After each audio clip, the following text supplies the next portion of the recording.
সুপ্রিয় এইচএসসি এবং আলিম শ্রেণীর শিক্ষার্থীরা, আশা করছি তোমরা সবাই অনেক ভালো আছো। আমি নাহিদ হাসান মুন্না, তোমাদের সবার প্রিয় বাংলা এ প্লাস বইয়ের লেখক বলছি।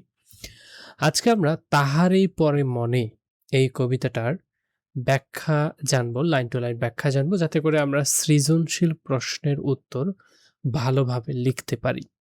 কবিতার ব্যাখ্যা জানাটাই আসলে মুখ্য বিষয় যদি সৃজনশীল প্রশ্নের উত্তর ভালোভাবে লিখতে চাও।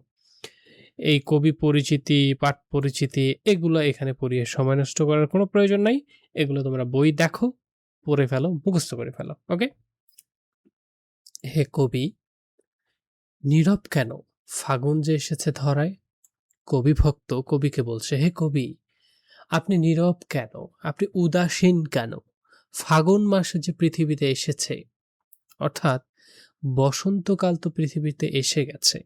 অন্যান্য কবিরা বসন্তকাল নিয়ে এত সুন্দর সুন্দর সাহিত্য রচনা করছে, কবিতা রচনা করছে, আর আপনি এখনো নীরব উদাসীন কেন?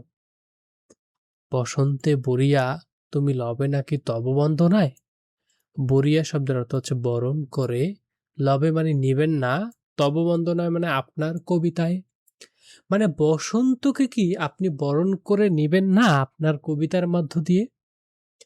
বসন্তকে তো সব কবি লেখকরা বরণ করে নিচ্ছে। তারা তো তাদের সাহিত্যে, কবিতায় এই বসন্তের জয়গান করছে। আপনি তো একদম নীরব হয়ে আছেন। কেন? কবি ভক্ত কবিকে জিজ্ঞাসা করছেন। তাহলে ভক্ত কবিকে জিজ্ঞাসা করছেন যে আপনি এত উদাসীন কেন?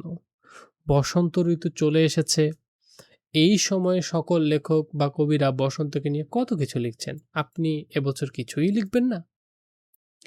এখন কহিল সে স্নিগ্ধ আঁখি তুলি। কবি তখন স্নিগ্ধ আঁখি তুলে বলতেছেন, দক্ষিণা দুয়ার গেছে খুলি। বাতাবি লেবুর ফুল ফুটেছে কি? ফুটেছে কি আমের মুকুল? দক্ষিণা সমীর তার গন্ধে গন্ধে হয়েছে কি অধীর আকুল?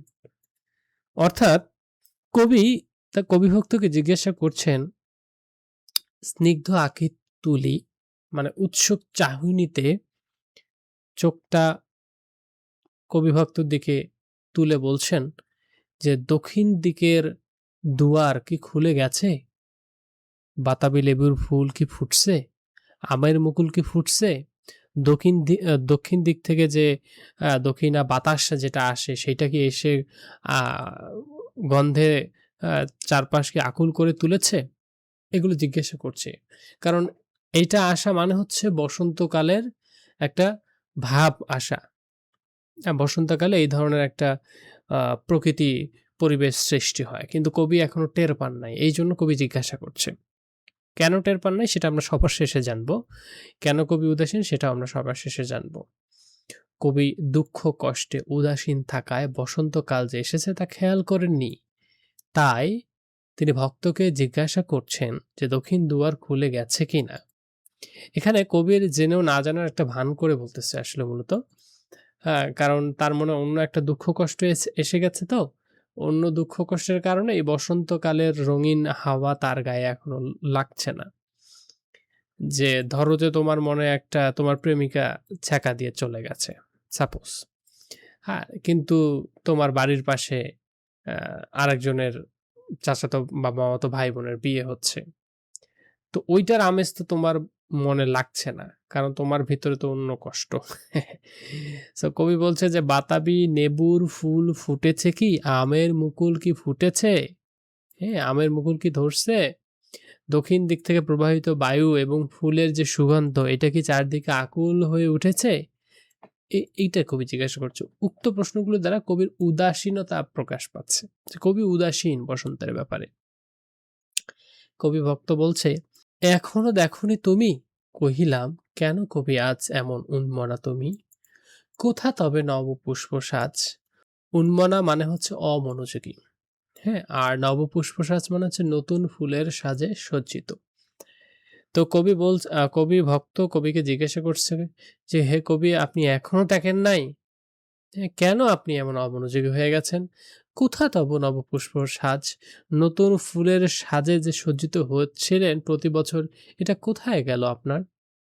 এখানে ভক্ত কবিকে জিজ্ঞাসা করছেন যে এখনো তিনি এইসব কিছুই দেখেছেন কিনা। ভক্ত কবিকে আরো জিজ্ঞাসা করছেন যে তিনি এমন এমন উন্মাদনা কেন, অমনোযোগী কেন? প্রতি বছর কবি এই সময়ে অনেক কিছু লিখতেন, আজ যেন কি হয়েছে কবির? কহিল সে সুদূরে চাহিয়া, অলখের পাথার বাহিয়া। সুদূরে চাহিয়া মানে হচ্ছে লেখক মন খারাপ করে অন্যদিকে চেয়ে উত্তর দিলেন। কি উত্তর দিলেন?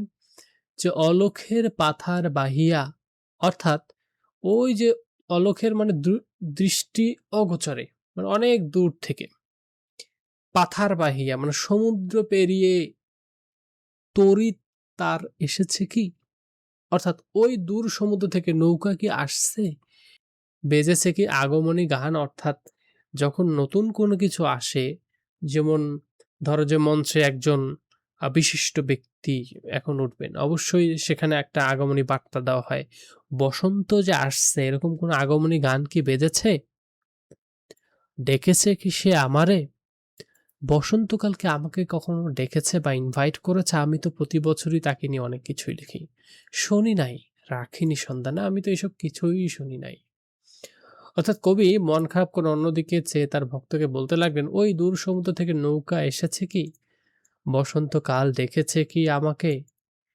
সে আমাকে ডেকেছে কিনা আমি শুনি নাই এবং সন্ধানও রাখি নাই। এরপরে কবি ভক্ত বলছে, কহিলাম ওগো কবি, রচিয়া লহ না আজও গীতি।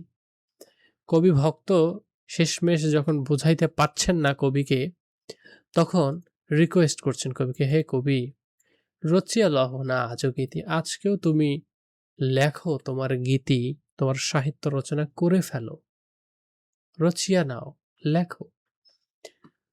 বসন্ত বন্দনা তব কণ্ঠে শুনিয়ে মোর মিনতি। বসন্ত বন্দনা মানে হচ্ছে বসন্ত বিষয়ে কোনো কিছু লেখা, কবিতা হোক বা কোনো কিছু, যে এই যে বসন্ত বন্দনা আপনার, তব মানে আপনার, আপনার কণ্ঠে যে শুনবো এটা আমার খুব আশা, আমার মিনতি।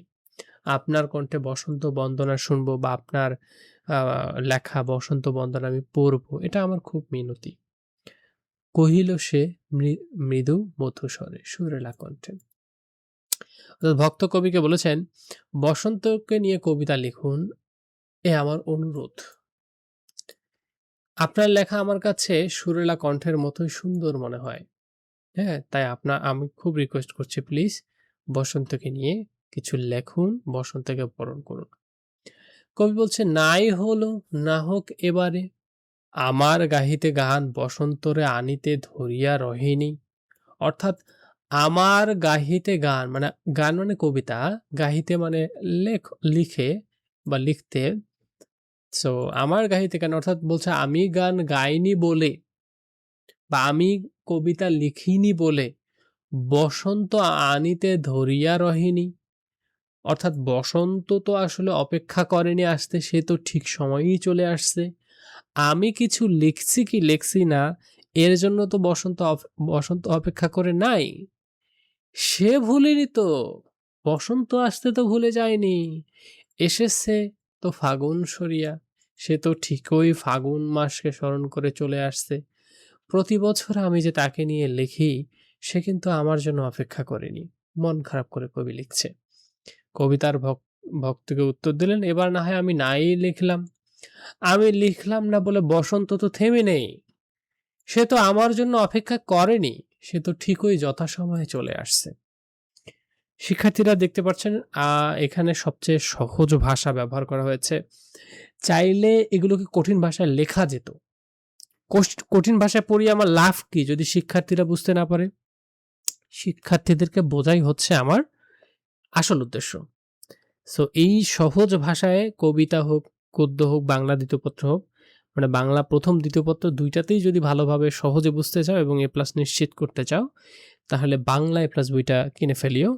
আমাদের বাংলা এ প্লাস, ইংলিশ এ প্লাস, আইসিটি ম্যাজিক ৩টা বই আছে, চাইলে কিনতে পারো। স্ক্রিনে হোয়াটসঅ্যাপ নম্বর দেওয়া আছে, অথবা nahit24.com ওয়েবসাইট। কহিলাম ওগো কবি, অভিমান করেছ কি তাই?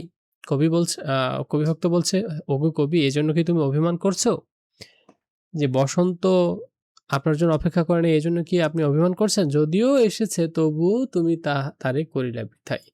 যদিও বা বসন্ত আসছে কিন্তু তার আসাটা তো বৃথাই হয়ে গেল। হ্যাঁ? কবিভক্ত বলছে, "বসন্ত এসে পড়েছে আপনাকে না জানিয়ে। তাই কি আপনি অভিমান করেছেন? যদিও বসন্ত এসেছে তবুও আপনি তাকে বৃথা করে দিয়েছেন।" কারণ অন্যান্য কবিরা বসন্ত নিয়ে কবিতা লিখেছে, আপনি কিন্তু লিখছেন না। এইজন্য বসন্তটা আপনার বৃথাই হয়ে গেল বলা চলে। কহিল সে পরম হেলায়, কবি বলছে পরম হেলা করে অর্থাৎ আলসেমি করে, বৃথা কেন? ফাগুন বেলায় ফুল কি ফোটেনি শাখে, পুষ্পারতি লভেনি কি ঋতুর রাজন, মাধবী কুরের বুকে গন্ধ নাহি, করেনি সে অর্ঘ্য বিরোচন। কবি বলছে যে বৃথা কোথায় হলো? শাখায় শাখায় কি ফুল ফুটে নাই? বসন্তকালে যে ফুল ফুটে শাখায় শাখায় সেটা কি ফুটে নাই? পুষ্পারতে কি লভেনি ঋতুর রাজন, অর্থাৎ ঋতুর রাজা কি বসন্ত। বসন্ত বসন্তকাল কি ফুলের নিবেদনে চারিদিকে কি ফুলে ফুলে ভরে যায়নি? অবশ্যই তো গেছে। হ্যাঁ? মাধবী কুঁড়ির বুকে গন্ধ নাহি। মাধবী কুঁড়ি হচ্ছে এক ধরনের ফুল। অর্থাৎ বলছে মাধবী কুঁড়ি ফুলের যে গন্ধ সেটা কি প্রকৃতি পায়নি উপহার হিসেবে?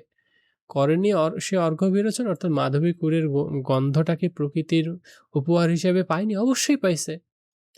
তাহলে সবাই যেহেতু সবকিছু পেয়েই গেছে, আমার আর কি দরকার? আমি না হয় এবছর নাই লিখলাম। আমার জন্য তো বসন্ত থেমে নাই। আমার জন্য এই বসন্ত ঋতু তো বৃথা হতে পারে না। এরপরে কবিভক্ত আবারও বোঝাতে চেয়েছেন। হোক তবু বসন্তের প্রতি কেন এই তব তীব্র বিমুখতা? বলছে হ্যাঁ ঠিক আছে সবকিছু হইছে। কিন্তু তারপরেও আপনার কেন এই বসন্তের প্রতি আপনার এত উদাসীনতা কেন? কহিলাম উপেক্ষায় ঋতুরাজে, কেন কবি দাও তুমি ব্যথা? কহিল সে কাছে সরিয়া আসি। তো কবি ভক্ত বলছে যাই হোক তাই বলে কি বসন্তের প্রতি আপনি এত বেশি উদাসীন হবেন? এত বেশি বিমুখতা হবেন? উপেক্ষা করে কেন আপনি বসন্তকে ব্যথা দিচ্ছেন? ওকে। এরপরে কুহিলি উত্তরি তলে মাঘের সন্ন্যাসী, গিয়াছে চলিয়া ধীরে পুষ্পশূন্য দিগন্তের পথে রিক্ত হস্তে। খুবই গুরুত্বপূর্ণ লাইন, মনোযোগ সহকারে একটু দেখো। কবি বলছে কুহিলি উত্তরি তলে মাঘের সন্ন্যাসী, গিয়াছে চলিয়া ধীরে পুষ্পশূন্য দিগন্তের পথে রিক্ত হস্তে, তাহারই পরে মনে ভুলিতে পারি না কোনো মতে। এই তিনটা লাইনই একসাথে, তো আমি বোঝার জন্য আলাদা করে দিয়েছি। কবিতার মনের ব্যথা এভাবে বর্ণনা করছেন, বলছে কুহিলি উত্তরি তলে মাঘের সন্ন্যাসী, অর্থাৎ বলতে চাচ্ছে যে মাঘ মাসে তীব্র শীতে সন্ন্যাসী যেমন কুয়াশায় ঘেরা একটা পরিবেশে যখন চাদর গায়ে দেয়, চারপাশে যখন কেউ থাকে না, একদম ফাঁকা ধুধু কুয়াশায় কিচ্ছু দেখা যায় না, সন্ন্যাসীটা তখন কি লাগে? একাকী একটা ব্যাপার-স্যাপার। তো ঐরকম একটা পরিবেশের সাথে আসলে তুলনা দিচ্ছে। হ্যাঁ? যে ওরকম একটা শূন্য হাহাকার পরিবেশ আমার মনের মধ্যে। কবি বলছে, কুয়াশার চাদর জড়িয়ে মাঘ মাসে সন্ন্যাসীর মতো নীরব ও শীতল হয়ে আছে। মাঘ মাসকে কুয়াশার চাদর জড়ানো সন্ন্যাসীর সঙ্গে একটা তুলনা করা হয়েছে। অর্থাৎ শীতকালে ফুল পাতা ঝরে চারদিকে যেমন শূন্য হাহাকার হয়ে যায়, প্রাকৃতিক এই যে সমস্ত সৌন্দর্য যেন সবকিছু কেড়ে নিয়েছে শীতকাল। এই যে সৌন্দর্য হারা শীতকালের যে ব্যাপারটা, হুম? তো শীতকালের পরে তো বসন্তকাল আসে। কিন্তু কবি বোঝাতে চাচ্ছে আমার হৃদয়ে এখনো সেই শীতকালটা রয়েই গেছে। এখনো ঠিক কবির মনে এখনো শূন্য হাহাকার করছে শীতকালের মতো করে। কেন? কারণ তার স্বামীর মৃত্যুর কারণে। তাহারই পরে মনে ভুলিতে পারি না কোন পথে। তাহারই মানে তার স্বামী, কবির স্বামীর মৃত্যুর কারণে কবির মন আজ এতটাই খারাপ যে প্রকৃতিতে কখন বসন্ত চলে এসেছে কবিতা বুঝতেই পারেনি। সো কবিটার টুইস্টটা আসলে লাস্ট লাইনে ছিল যে কেন আ তাহার তাহারই পরে মানে কবিতার যে লেখক সুফিয়া কামাল উনার মনটা আজকে খারাপ। কেন তিনি বসন্তকে নিয়ে রঙিন, রঙিন কবিতা লিখতে পারছেন না। কারণ তার স্বামী মারা গিয়েছে। এই পুরা বিষয়টা সবার শেষে এসে আমরা বুঝতে পারলাম। তো এইভাবে যদি সহজে লাইন টু লাইন ব্যাখ্যাগুলো জানা যায় তাহলে সৃজনশীল প্রশ্ন লেখার কোনো ব্যাপার না। কিন্তু যদি কঠিন ভাষায় বোঝাই, হ্যাঁ, তাহলে কিন্তু বুঝতে পারবে না। আমার বৈশিষ্ট্যই হচ্ছে স্টুডেন্টদেরকে সবচেয়ে সহজ ভাষায় বোঝানো। আর এইভাবেই আমার বাংলা এ প্লাস বইটা লেখা হয়েছে। এইচএসসিতে কেউ যদি সহজে বাংলা প্রথম পত্র, দ্বিতীয় পত্র শিখতে চাও কিংবা এ প্লাস পেতে চাও, তাহলে বাংলা এ প্লাস বইটা সংগ্রহ করিও night24.com অথবা স্ক্রিনে দেখানো হোয়াটসঅ্যাপ নম্বর। দেখা হচ্ছে পরবর্তী ক্লাসে। ততক্ষণ সবাই ভালো থেকো, সুস্থ থাকো। আল্লাহ হাফেজ।